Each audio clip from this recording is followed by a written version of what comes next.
are in front of LACMA.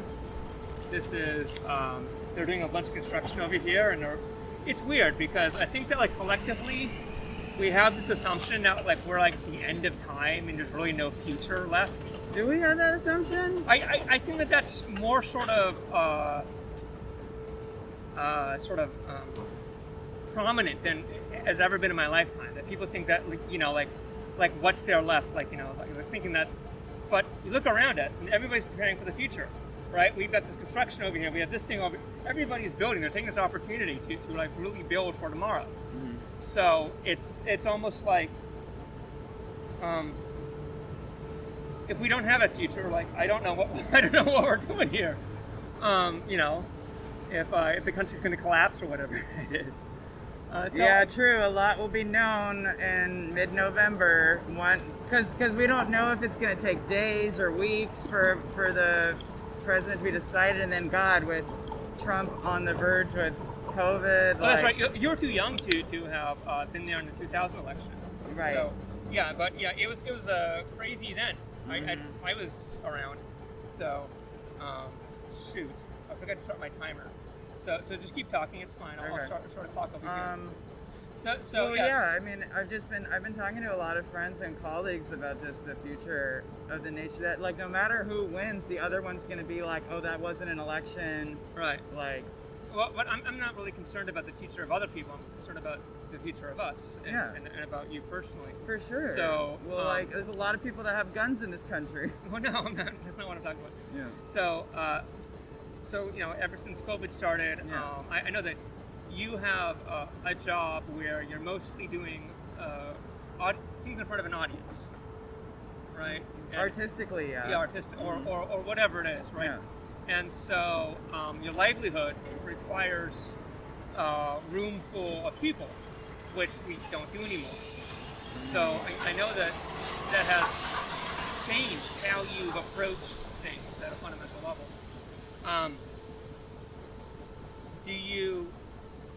How has that changed your relationship with the form? Well, it's interesting that Zoom has become the main artistic platform for events and stuff. Mm-hmm. And Zoom was never designed for the arts. It was a video conferencing platform. Right. And artists have been finding such neat ways to start creating like immersive theater Zoom shows, interactive stuff. And then I mean not even like outside of the theatrical realm of just family get-togethers, friends hanging out, like they've like created Zoom games that are fun. It's like people have just been reimagining what Zoom and other platforms can do to achieve this like pseudo in-person connection. That's interesting. Like mm-hmm. from a technologist point of view, it sounds like that there's a good opportunity there to really sort of facilitate those needs better, maybe with some new technology. I never thought about that before you mentioned that. But yeah, and so go on about what you were talking. So it's mostly over Zoom, you're saying? Yeah, but like I've been seeing some like personal platforms that people have been creating. Like Zoom is still the standard one because just the tech side is pretty established in terms of the connection and lag. Like sure, there's still lag and stuff on Zoom, but just some of the other platforms that I've been experimenting, they can't really handle large groups of people mm-hmm. like Zoom can. Mm-hmm. I sort of feel like I'm off frame. I think I might need to be right here. I'm sorry. Is this okay? Yeah. Okay. This is about as close as I can get. Yeah. Okay. This was my goal. So okay. So continue. So I've gone on a couple websites mm-hmm. where you can determine who you're able to see and who you can talk to. And like, so one I was testing last night where you can drag your image and you can go to like a group of people, and like the closer you get, the like louder you hear them and stuff. And then if you want to go away, then you like, it's like, so it's draggable. No, I've seen those things. Yeah. There were various sort of experiments like that in the late 90s on the web. 3D space where you can have a conversation and walk Well, amongst so them. so I've been experimenting, or I've been getting to test out 2D and 3D spaces. Well, I know that even before this, you found the video chatting apps where you pair with random people. You found those to be a very interesting space. I'm not familiar with which ones besides like something like Omegle or whatever. Yeah, those types. Well, yeah, but that's not. Oh yeah, true. You can do video. But yeah, I think it was you that you spoke like that you were doing lots of interesting stuff with them. Yeah, like there's a period where you're like, yeah, it was like, but that was, yeah. Yeah, no, like that was years before ago. COVID. Yeah, Yeah, but then yeah, like I've been entertaining on Zoom and other platforms, strangers all over the world, and then I've just been making friends or having like hangouts. What does that mean? You've been entertaining. So for like the first few months during COVID, I was kind of more an audience person, that I was attending immersive Zoom theater, or just like a lot of theater companies and stuff, like the National Theater and Center Theater Group, and I heard that, like everything, like Fringe and everything, like they're still doing performances, right? Or they've been opening their archive, which like they normally never like make past performances available, but they were doing, like the National Theater was releasing. Yeah, they always have cameras on, and I never get to see them. It's true. Right. So they were weekly releasing a new play that would stay up on their YouTube for a week, and then. And they pull it down after a week. Yeah. Oh, interesting. Yeah. So you had to be there. Yeah. And the for the National Theater, or just in general, yeah, the coolest thing that I saw was the show called The Encounter. I hope that's what it's called. I'm pretty sure. Okay. And it was Simon. Oh my God, I'm so embarrassed. Simon. It doesn't matter. Just continue. I know. With I like to have my like details and logistics. And so it was a mixed reality show at the time. Mixed reality. Yeah, where it was an immersive show where it was at the National Theater at the I don't know what mixed reality is. You have to go over there. I will. Okay. But it was at the Barbican Center. Okay. I hate myself if I'm butchering these names. I know you don't care, but I care. And so all the audience members got a pair of headphones. And so the headphones are synced up with the mics. We did a theater performance where everybody had the 3D with the phone. Remember that we did a Fringe one here. I don't know if we did that together. Was that with you? It was a like Google Box thing. I don't think I've ever done a VR Google Box thing with you. At the Fringe, huh? Who's that with? But yeah, I'm gonna get into all those different areas. Yeah. Well, yeah, you know what? I don't know if I would consider The Encounter a mixed reality thing. It's definitely immersive, but it was like an audio immersive play where you saw the performer, but he had an omnidirectional mic. Or is that what it's called? Like what? No, because omnidirectional is kind of like 180, right? Or is it 360? Just Whatever. continue. So he had mics that was 360, where it was the mic was shaped like a human head and a human face and stuff. Oh, interesting. And so if I was the mic, when he would be standing right here, talking to the mic, it would come into the audience member's right ear. And if he was talking like in front of it, it would sound like it was kind of here. And so with the headphones, it's like you had this. I don't know if you've ever. No, I can. No, but see, I've attended several things that play with 360 sound stuff. So like he and it was really cool because there would be pre-recorded stuff, and then there'd be recorded stuff, and you never knew which was pre-recorded and which was live. And like he's one of the most innovative experimental theater makers. Yeah, I know you were inviting me to go to all these things. I just didn't have the time to do them. Well, this was in London. Oh. Yeah, no, with the National Theater, London. Oh. I didn't see it live. No, but so the National Theater made this performance available. Oh. Yeah, so I was watching it, but like and it was so surreal, the sound design, like 360, and it was about his he went to the for enjoying this show so much, I'm like cannot recall details of like the Congo, the Amazon, some sort of what, and he was interacting with the indigenous people, and so he created a show. In real life he went things. So then he created a 2.5 hour show around this whole journey that he did. Oh, I see. I see. So. But yeah, like headphone wise, the coolest, I got to go to the Edinburgh Fringe Festival in 2018, and the coolest thing I saw was there was a simulated airplane ride in a shipping container, where this company, I can't recall their name, customized a shipping container, and you went in and there were airplane seats, and then you got a pair of headphones, and then it was and then it was blacked out. You couldn't see anything, and then it was an immersive airline sound design and hydraulics. It feels like a ride at Disneyland. Right. Yeah. So they were hydraulics and the sound thing, and it was so tripping. It was 30 minutes.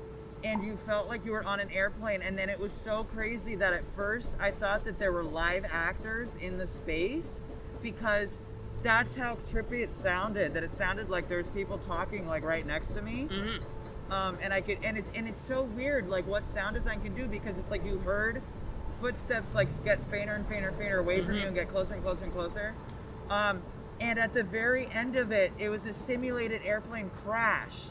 Oh dear. It was insane. Like you got to experience like the just like anxiety and mayhem of what it's like for a plane going down. It was so surreal. Wow. That sounds almost traumatic. Yeah, but so see, I got off topic that because you were asking like how I've been entertaining virtually. So I was talking about how that like pre-recorded stuff has been released, but then people have been doing live things as well, and then yeah, like the Hollywood and Edinburgh Fringe show, they were having a lot of Zoom shows available of like live stand-up or theater or improv or music, and so then I was doing a play reading series for a bit, where I was having like a group of friends and colleagues that I would pick a play out, and then we would read it over Zoom, and it wasn't, well, one thing was a professional reading for a friend's birthday party. It was really cool that I totally want to do this for my birthday come end of January, that she like held space for an all-day Zoom birthday extravaganza where she's an escape room designer and web developer and stuff, and yeah, and she has like colleagues in just numerous fields, and so she said, I want all my friends that are interested to create experiences on all day on a I think it was a Saturday, it doesn't matter, but no one's required to host a workshop or an experience, but then everyone can just go around. And so in general, there was like one event at a time, or maybe two, but then there was a couple times where it was maybe like 3 things that you could choose from. And it was so cool that I was like, holy fuck, like I want a bunch of my friends to like host different things of like I don't know, lectures on stuff, teaching a skill, doing a theatrical thing. So I had like a 2-hour play reading series where we had some monologues read, we read some short plays, and then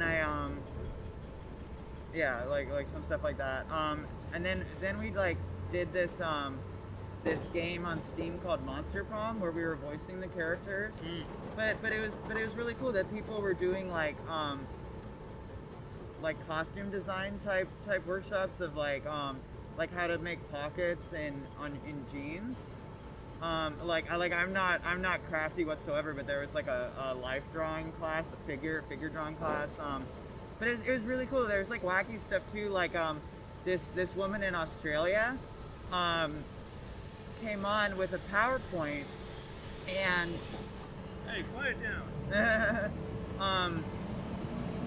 came on with a PowerPoint of Australian slang.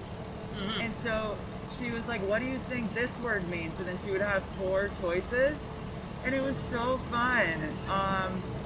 And like, Yeah, you know, all of this stuff sounds like what the promise of the internet was supposed to be in the mid-90s, when they're talking about, like, you know, the global village and all of that kind of nomenclature. Is that I feel like that we never did that, and we ended up just a global shopping center.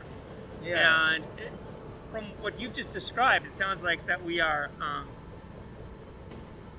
This is what I've been pining for years now. Is that we have to get back to that sort of early web view of the world, where these are supposed to be tools that remove the geography of our connectedness and make it so that location no longer is a restricting factor.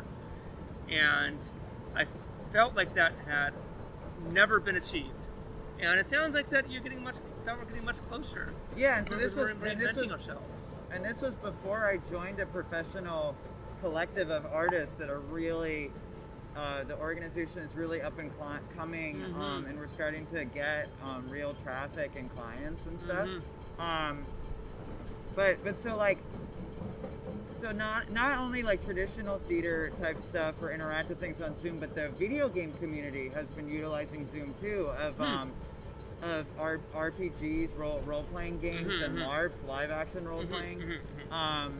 And like, so I was learning about these games like Ultimate Werewolf. That's a social deduction game where, like, there's certain games that are like more theatrical with Mm-hmm. like game elements thrown in, and then there's Yeah. other games where it's mainly strategy and game elements with like a little theatricalness thrown The in. game world is much larger than people think. You know, Yeah. most people think it's just like, I don't know, like somebody with a virtual gun Right. shooting. But then when you look into it, you know, it's a vast world, and a lot of them, you know, they just don't get a lot of popularity or surfacing beyond the game community. Yeah. Yeah, it's interesting. There's a lot of interesting things out there. Yeah. So this game Werewolf, everyone gets assigned a role, and well, there's different versions where everyone is like a villager, like just a regular villager with no powers, and there's Mhm. werewolves, and it's a main room, and then people get sorted into breakout rooms. So then all the Okay. werewolves know each other, and so it's like on a day one, night one thing, and basically like villagers are strategizing on who the werewolves are to Mhm. kill off, but then the werewolves are trying to kill the villagers, and then one person that hosts the game, then he gives everyone a special role that has powers and stuff. But yeah, I won't talk too much about it, but it's like that type of thing is called a social deduction game. Mm-hmm. And I don't know how it's played in person, but yeah, over Zoom they really found like a niche for the platform of the main room and then breakout rooms. And when people die, there's a dead chat, a dead breakout room. And then like one special role can communicate with dead players, like when people go into the breakout room sessions. And so Interesting. yeah, so that was like one of the things in the birthday party. So like the birthday party was just like such an eclectic thing of different events. And so then, so like, I've been wanting to get into the immersive world for a while. There's a real strong immersive theater and immersive experiential community in LA and New York. Yes. But there is some really great stuff in San Francisco and then like Europe too and stuff. And that was one realm that like I'd attended immersive things like throughout like the last few years, but I'd never really done anything immersive, like me being an actor wise, besides like Haunted Hayride and Halloween Horror Nights. Yeah, I guess for people who haven't been to it or done anything immersive, should I describe it, or do you want to do it? Yeah, let me start talking a little more about this stuff, and then yeah, we can start talking about that. I just wanted to back. So Yeah. basically, what an immersive theater experience Sure. could be like is like, let's say that some actor comes up here, and then starts like, you know, asking us for a favor or something, but it's all an act, you know, and then somebody else comes on down the street, and he's part of the act, but we don't know that, and that he has lines to say. And then it's a theatrical experience, but we don't actually, we may know or we may not know, but it feels like reality, and it's not a stage with an audience. So that's what immersive theater essentially is. That's one form. Well, yeah, but it's about the interactivity between between who is audience and who is not, who is performer, who is not. It's about blurring the line in between the two. What do you say? I mean, like, well, yeah. No, there's a couple other components. You think so? Yeah. That it's, what you're describing of like, immersive is anything where that's not just watching something. So, as soon as like audience, like all these elements don't need to necessarily be in the same production, but as soon as the audience has autonomy, or as soon as like the fourth wall is broken and the actors talk to the audience and the audience like has say in the development of a story, like immersive is like that the audience is very involved in the story. That those people that do improv nights, that's immersive? Because it follows that rule. If audience, and they're like, I need a word from the audience, right? And then that's it. That's out. And then so immersive is a little more than that. Of course it is. Okay, right. But right, because I didn't get to all the points yet. All right. Anyway, let's go back to what you were going to say. Well, no, I didn't get to the points of immersive. That I don't know where I draw the line of once audience is communicating with the performers of what, like how much interaction an audience member needs to have before it becomes like an immersive thing of like, so like theater of like audience members, like reacting of like, or saying something like, or like, saying some of like boo or whatever, like traditional things that audiences would say like during a performance, like that's not immersive. Improv, stand-up comedy would be that, right? You know? Right, and then people change the jokes based on the audience, right? Or just like giving suggestions to an improv thing. So I don't know where I draw the line right now, and I wasn't prepared to talk specifically about the topic. I think that what I was talking about was a much more better one. Is that the audience loses the distinction of being an audience. Right, exactly. So whereas in the improv it's still preserved. Right. And so immersive usually is in a site-specific location. Mm-hmm. So what you were talking about outside, like it's a very common version. That's called site-specific. Yeah. And if we were in a house, navigating a house, and like audience members would be going to different rooms, that's immersive and that's site-specific. Correct. So site-specific is any location outside of like a traditional black box or like proscenium arts theater, but there can be immersive shows that take place in like a black box or proscenium theater. Yes, of course. But yeah, when audience members are able to interact with performers at length, that would be like the distinction. You know what would probably fit underneath it that I've never thought of before would be close-up magic. Mm-hmm. Yeah. Yeah, no, magic shows are definitely immersive. Yeah, absolutely. And whenever you drag an audience member on stage, that becomes immersive in general. Well, look, it's a gray area. Yeah. The close-up thing, you know, when they go up and they, I don't know, you get the wristwatch and they do stuff like that. That's definitely fits. Yeah, I mean, I don't know. I could take the time right now because I was having a discussion with someone yesterday of what like is immersive theater and stuff, and I found a website of 6 components that were really interesting. Okay. But basically immersive can be where an audience is in place, but immersive is usually the audience can move around,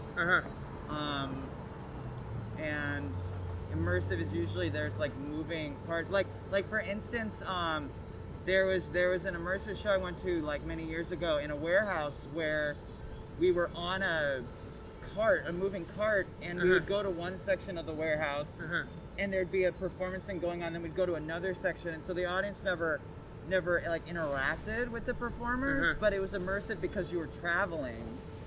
You weren't like sat still. Okay. But yeah, I don't think we need to talk about right. This Yeah, exactly. But it's a very like large it's a very large category of like what makes it up.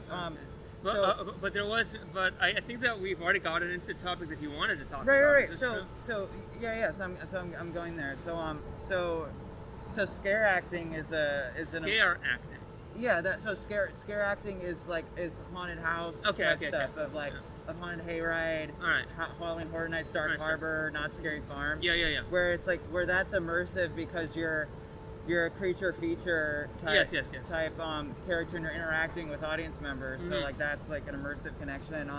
So I've done scare acting several places, but I wanted to be a part of immersive productions around LA, and I never really got around to it.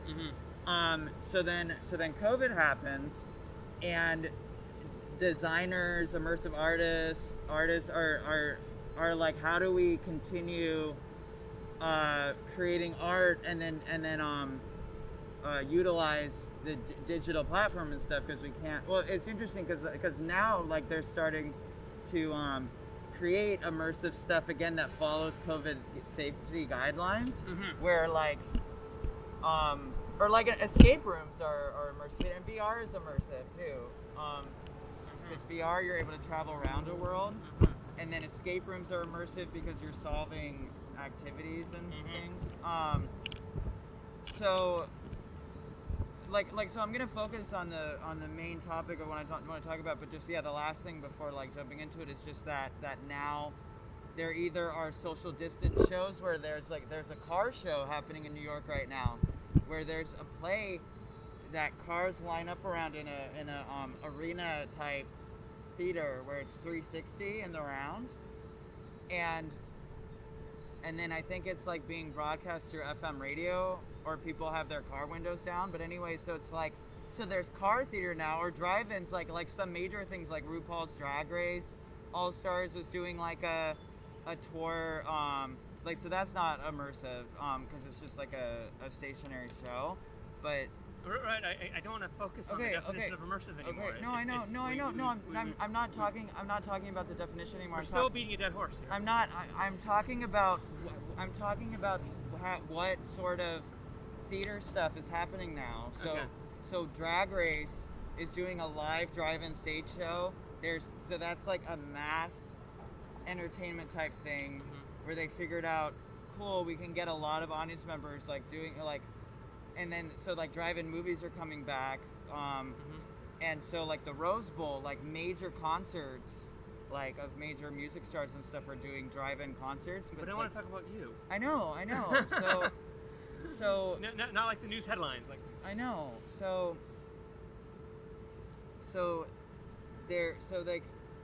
I in theory have the opportunity to be a part of these social distance, safe, immersive type things of either one person at a time is going through something and then they sanitize stuff, or right now, Halloween, Halloween was canceled. No, it wasn't. I found out really late. There's all these immersive drive-through things where there's actors popping out doing things as cars go through, or social distance walking things, whatever.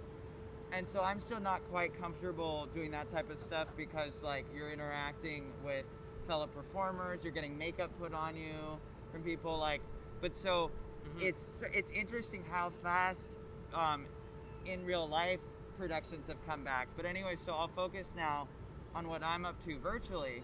So virtual artists, so I will not beat the dead horse anymore, but how I found out about what I'm involved with now is this Facebook group called Everything Immersive, and it was a database of all immersive stuff happening around the world, of immersive theater, VR, escape room stuff.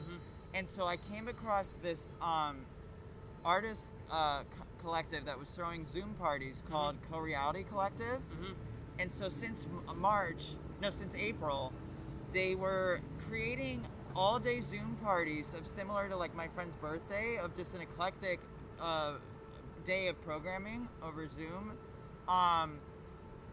And so they were doing this every 2 weeks. It was insane. And so they had a completely different themed party. It would be a clickable map where so for instance, the first one that I attended was a couple parties in, and it was all island themed. So there I think it's kind of interesting that that it's kind of like an all remote thing now. Yeah. Like there's this thing called Sketch Party that used to happen at a bar on Thursday nights, and people would come and just draw, like people that are artists. But now on Instagram they do prompts, and so I don't know, some weird things. Then they post all these drawings. And the nice thing is that people get to use whatever technology that, whether it's a tablet or a paintbrush or whatever it is. And it's actually, there's many, many more posts now, because there's a bunch of people that, for whatever reason, their schedule didn't permit them to go to that place at that time. But now it's blown open, right? So there's a bunch of people that may not, because these arts collectives used to be time and space specific. You had to show up somewhere at a certain time. And now it's not so much. So I would imagine that it enables many more people to engage with it. Yeah, and that it's interesting because what I'm going to be talking about is it's a positive and negative, but it's sad that now that things are so accessible, and it of what you're talking about, that you don't have to find a time where it's gonna take this amount of time to drive, and then You think that's a bad thing? It's good and bad, because I'll explain it.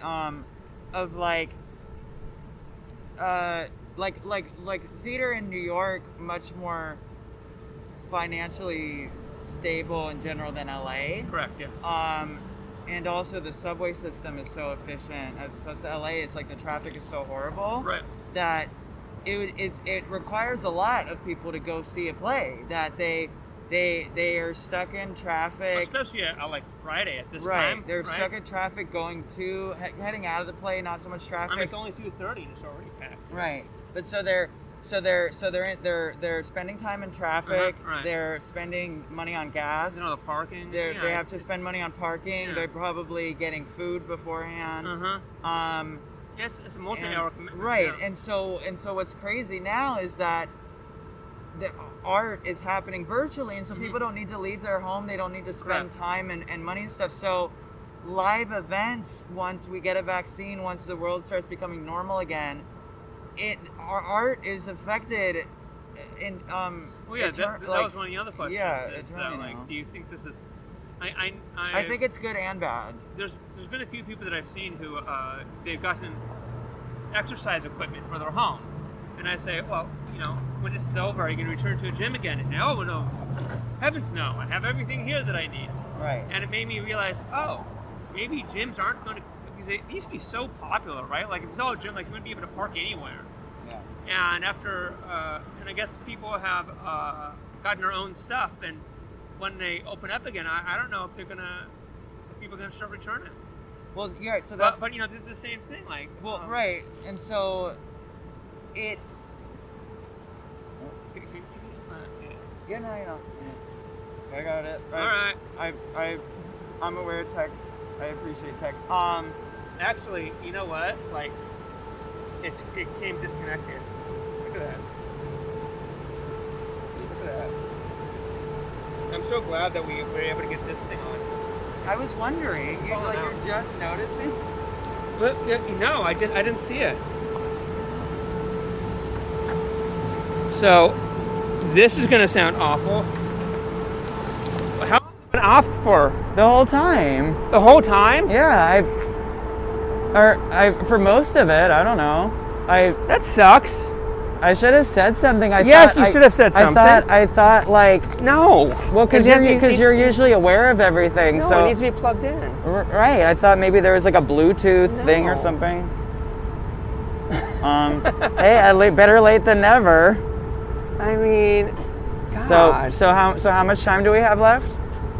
That's half an hour. But this is why I do the backup. I know. Yeah, for sure. Okay, cool. So we have a half an hour, so I can really deep dive into what I think. But we got 20 minutes. Okay, cool. So yeah, I can really deep dive. So I thought we had everything right this time. we can always do this again. Yeah.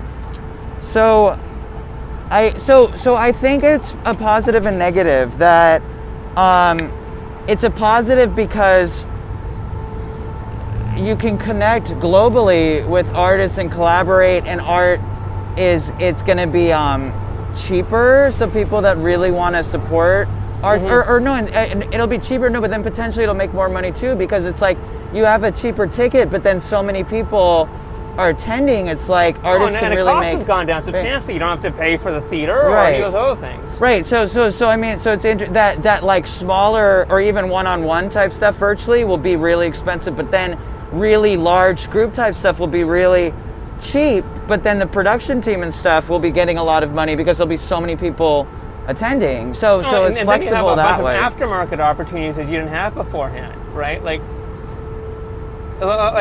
when the VHS first came out, they said, it's going to kill the movie theater. Mm-hmm. And it never did. It actually increased the revenue for movies because you had this aftermarket of people buying the VHS tapes of the movies. Mm-hmm. So like this thing, I know you can say, our current way of doing things is ruined. Yes, of course it is.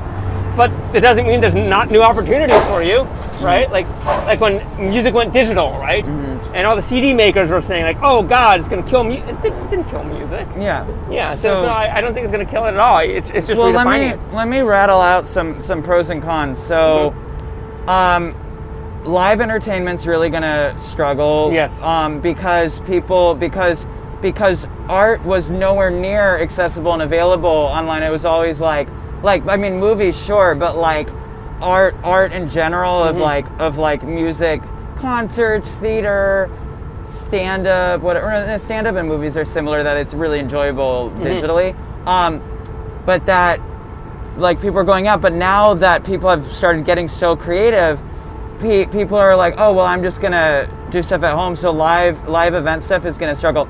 The negative on virtual stuff, besides how it's going to impact the live world, is that it's going to be really hard to find real quality art online because so many people are creating that. It's the filter problem, you know? Right. That there's going to be a lot of shitty stuff, and there's going to be a lot of trial and error that you're really going to have to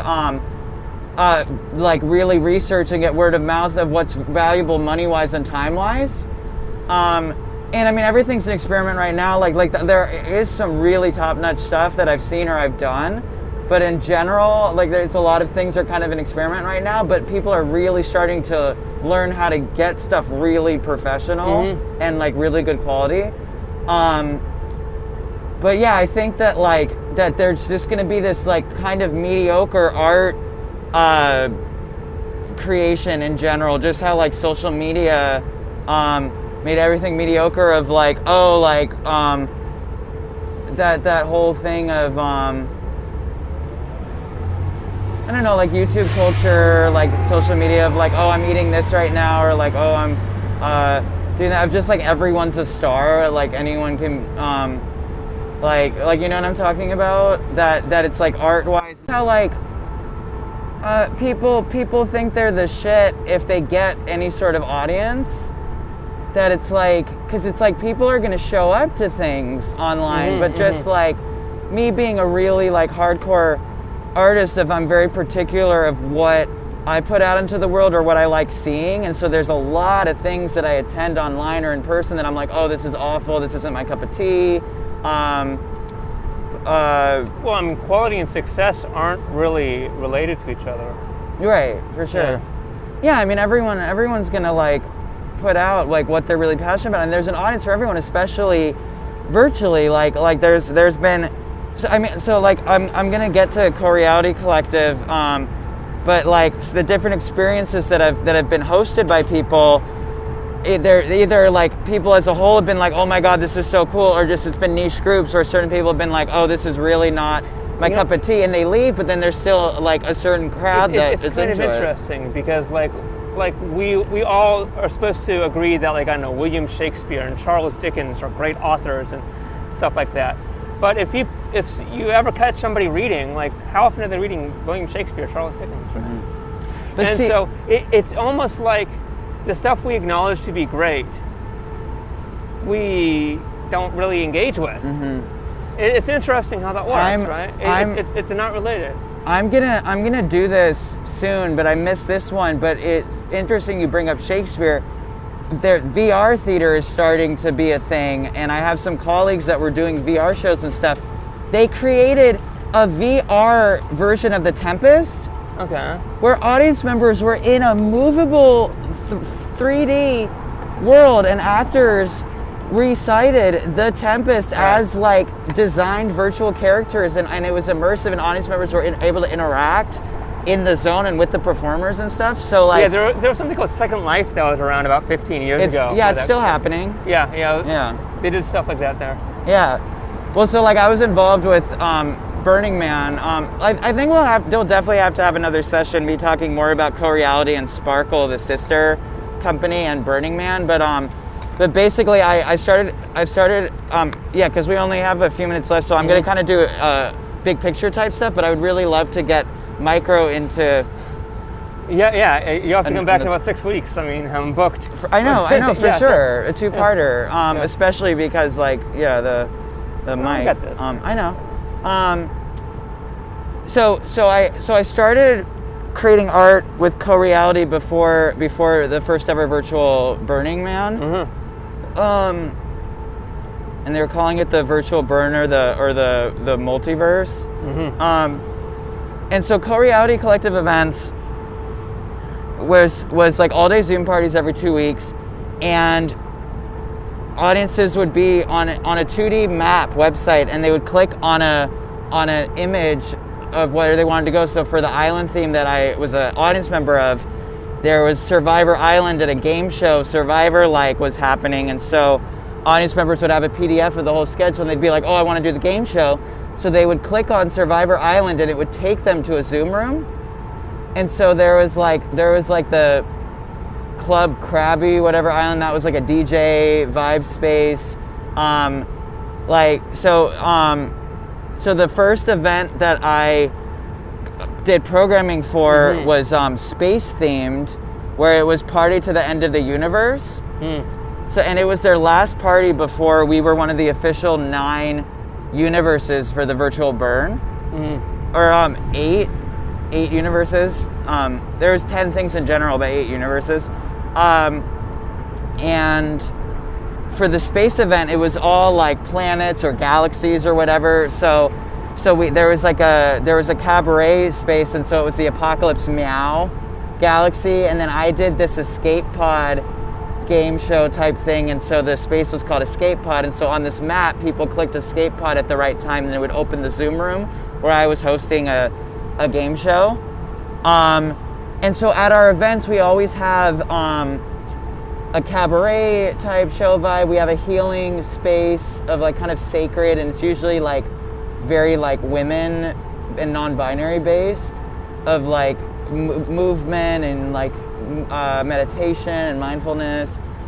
We have dance parties and like DJ things. We have like kind of like storytelling, like conversation type rooms. And a philosophy of Co-Reality Collective and like the burn is unhosted rooms. So every event that they were doing, we would have a toilet restroom type room where it's unstructured the whole time, where anything can happen, where like you'd go there when you want to break from the party and see who's there and just talk about stuff, but then spontaneous events can happen, like karaoke's broken out in like the toilet restroom. So for the space event, the restroom was called the Space Loo. So then for the virtual burn, our 2D clickable map became a 2D more complex map where anyone was able to create camps on this move around playa, where you were a 2D avatar that could move around this 2D playa. So it wasn't 3D, it wasn't VR, it wasn't 3D.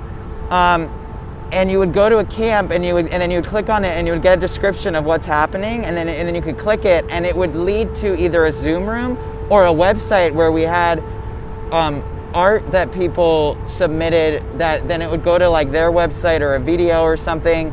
Some things would go to a live whoa.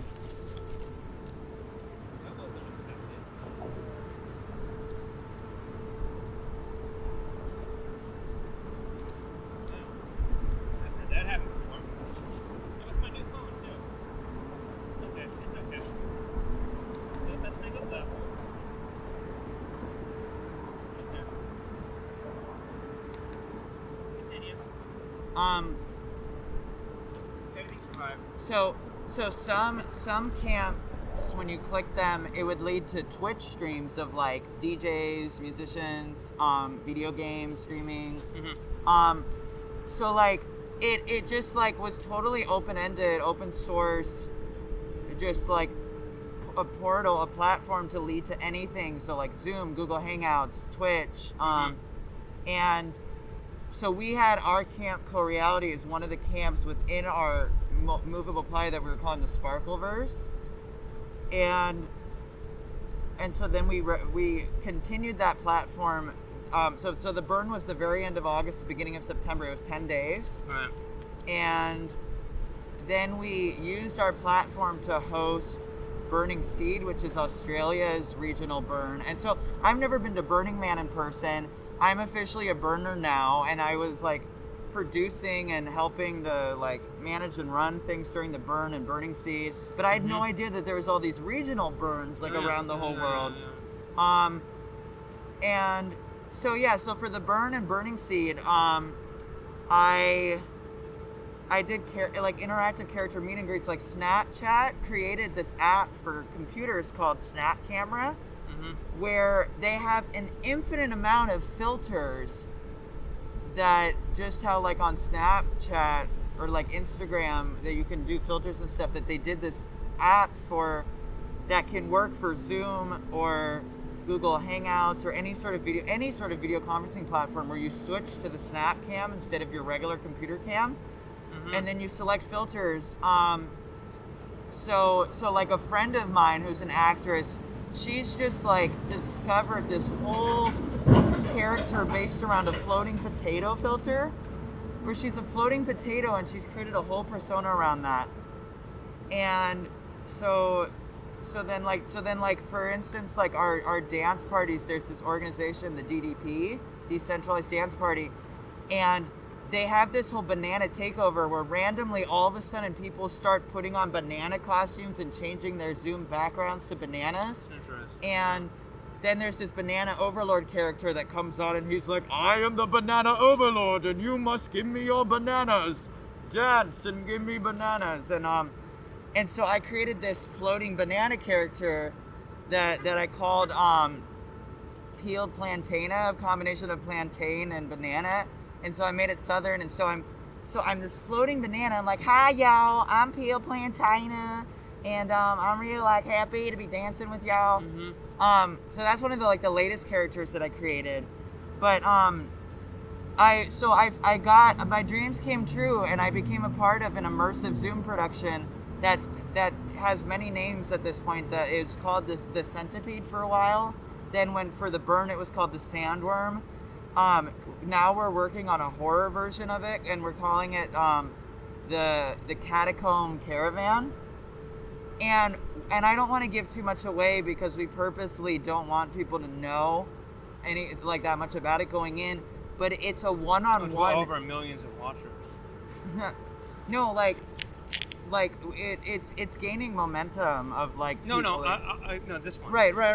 This is not gaining any momentum. Right, for sure. We had the camera fall down, the microphone wasn't working. Right, no, this is a joke. Right, I know. Just we purposely don't tell people much details about it. But secret to secret. Right. But basically, it's a one-on-one immersive experience where people are going to multiple Zoom spaces. And that is what's really cool of like a aspect of technology that we've been utilizing of creating this immersive journey. You know what's kind of interesting about all of this is that I'm listening to you. I don't like any of it. For sure. But I realized something is that what all of that stuff is, it's the same thing I'm doing right now. It's the same thing. I want to hear what you're doing in a second, but no, it's the same thing we're doing right this second. Of making a podcast and of this. Yeah, right. Because it's not done for an audience; it's done for yourself. Right.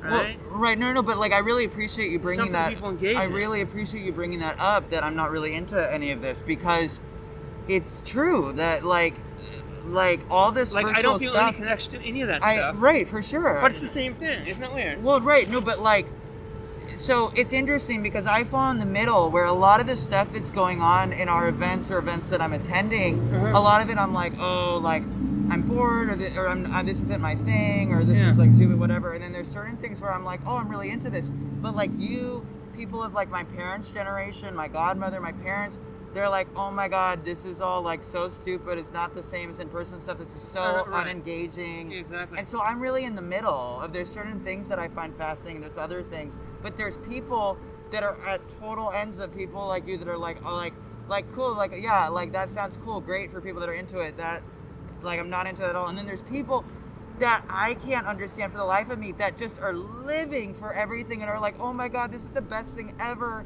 And like, I needed this for my soul. And like, oh my God, this virtual community is like incredible. Like, I think it's incredible what we're doing in general. Well, it goes back to the promise of the internet. Like, there's this video from like 1994 or something, where like nobody's ever heard of it before, and they're like, "Oh, describe to me what it's about." And then the person said, you know, like, "Oh, imagine that you are, oh, I don't know, I don't know what they said. It's like, you know, gay in a small town, and you know nobody else." And then, you know, the internet gives you a community for you to like feel at home, you know, all this stuff, or like, you know, you're a sports fan or whatever it is. It's like going to a bar. There's nothing but sports fans, and, you know, and this idea of like, oh, yes, that's what it was supposed to be all about. And what you're talking about is, again, exactly what I think the initial idea was in the early 90s. Yeah. They're kind of lost. Well, and so what's cool about these platforms is there can be large group events, but then there can be smaller, more intimate events, especially with breakout rooms. And so a lot of the immersive theater experiences I've been involved in. That's how AOL chat rooms used to work. Same thing. That immersive creators are playing around with activities happening in a main room, and then people being sent to breakout rooms, and then going back and forth, and so yeah, there's that type of stuff. I'm not gonna get a VR helmet anytime soon, but I would be interested in being a performer and audience member on like the VR worlds. But then I've experienced some of them that like there's AltSpace and Mozilla hubs, and I'm drawn less to those than the work we're doing on Zoom, because I'm really about in-person connection. And so I know that for like a lot of like old soul or like specific type stuff, my parents' age stuff, that they're like the like seeing people live over Zoom and stuff doesn't even do it for them. But for me, the VR stuff doesn't do it for me, because it's like I want to be able to see like actual people, and like it's kind of contrived of like moving around VR worlds, and like in order to pick things up, build whatever, you have to do all these like key things. It's like but there's things that are cool, whatever, but it's like, no, I really like human connection and theatricality and stuff. But it's been interesting to see a lot of the things. And so yeah, at our events, it's like literally we bring in artists and are like, just do whatever, facilitate whatever. And so I think that's what's really cool of like these kind of eclectic parties. And the goal for Co-Reality is the platform that we created, Sparkleverse, whatever, for it to be a 365 open source platform where people can plug in and out programming and attending stuff. And the goal is for it to be donation based, that we're making our money in other ways, or that we get funding from like artistic donors that really believe in the stuff, but that we want this like playground or like whatever for people all over the world to be able to come in and out of, and we feel that like it'll really like save lives, not just like people at risk or whatever, but just like in all aspects, just people that are really needing that human connection and like of like that are feeling isolated around the world and stuff. Like that's happening. I think that the reason I don't like it is I feel that it's far too wonky for the kind of engagement that I do with it. You know what I mean? So talk about like what you would see differently, or what would like make it for you, or like whatever. No, it's not for me. I'm saying what alternatives to like that type of vibe would be for you? Just nothing in general. Just you're kind of like, I'm not really into any sort of virtual thing. It really needs to be in person, like, social distance. Let's say you aren't into salsa dancing, and somebody had a very advanced class about, and they just went over like, you know, 2 parts of a step or something, and like it was super focused on that. It's not for me, right? Right. No, but so I'm saying the stuff that's for you is in-person events or social distance, like art stuff right now. Well, yeah, because for me, I'm much more of I'll go maybe a few times a year, and I'll enjoy it. And so you make music for fun, but what is, like, when you listen to music, I know you like to go to, like, warehouse experimental type stuff and see lessons, but is there not that often. Right, not that often, but is there any music you've been listening to online, or like not really? You're just kind of like making music. I created a piece of software that will browse and scrape sort of music spaces so that I can navigate it independently.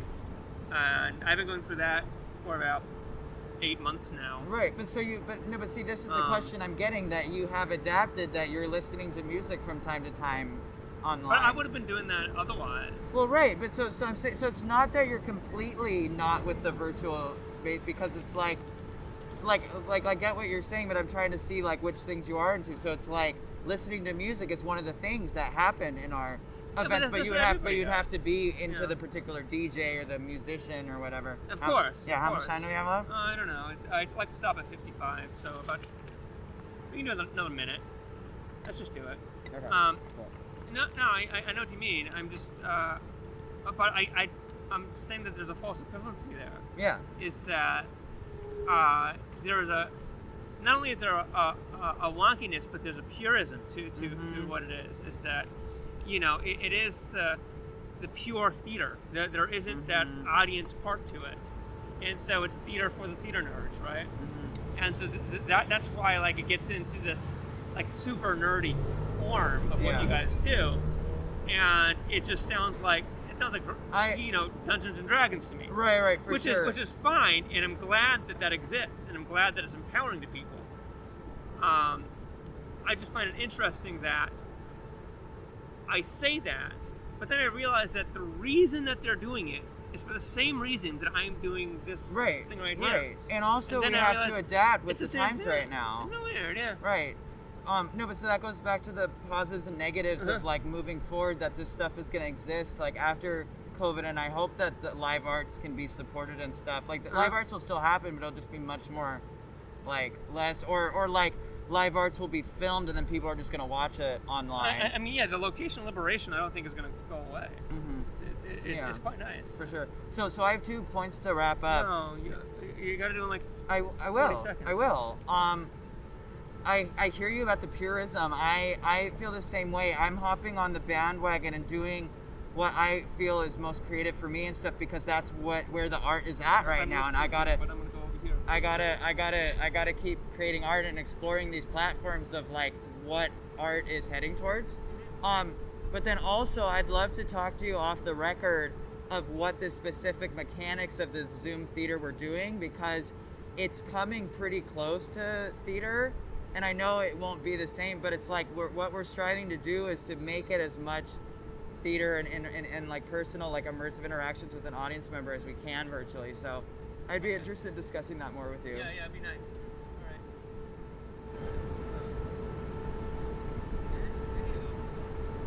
That was a disaster.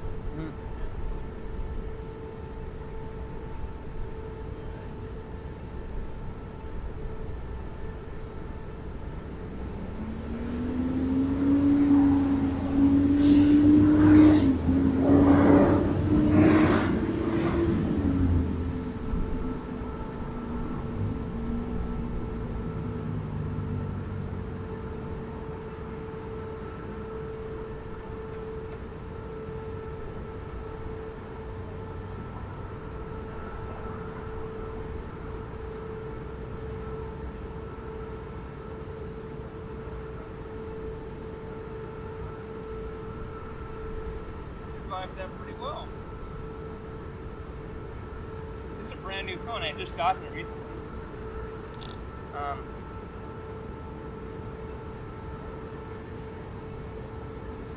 I think it's completely undamaged. I mean, I just got like last week. It's brand new.